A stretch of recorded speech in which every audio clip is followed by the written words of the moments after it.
think it's fascinating because if we talk about healthcare data as one of the sort of applications of blockchain technology, the other one is science. If we look at academia, and it's so closely related to health tech. If we look at academia, it's a $1.5 trillion industry globally, with a 60 to 70%, depending on the field, inefficiency rate in the form of reproducibility crisis, right? In other words, this discovery that we realized that so much of the research done in the last decade cannot be verified, cannot be reproduced. And so in other words, it's literally meaningless from the science point of view. What makes science science? The verification. Sorry, I'm sorry. Go on, carry on. I talked over you. I'm sorry. No, all good, all good. I mean, I find it absolutely crazy.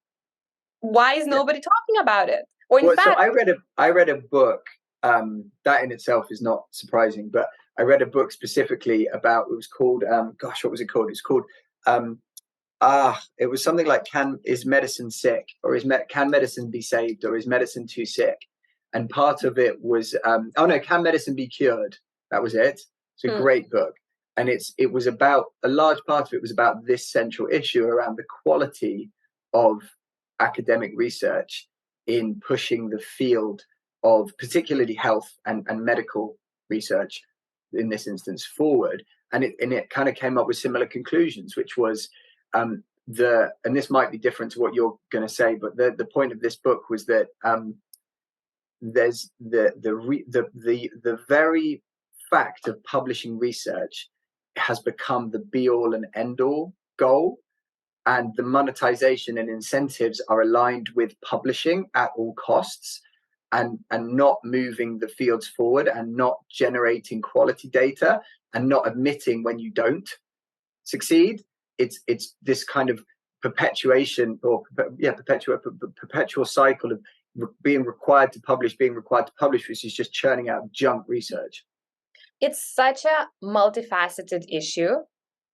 The way academic research is shared, peer-reviewed, published, and ultimately funded, it's broken. The centralized system put in place at the end of World War II it's running its course. It's not sustainable. And these, you put it in a beautiful way. This pressure on the academics, this constant, when the proxy becomes the goal, H-index, amount of, the citations you get in high impact factor journals, when that becomes the goal, well, this is what we end up with.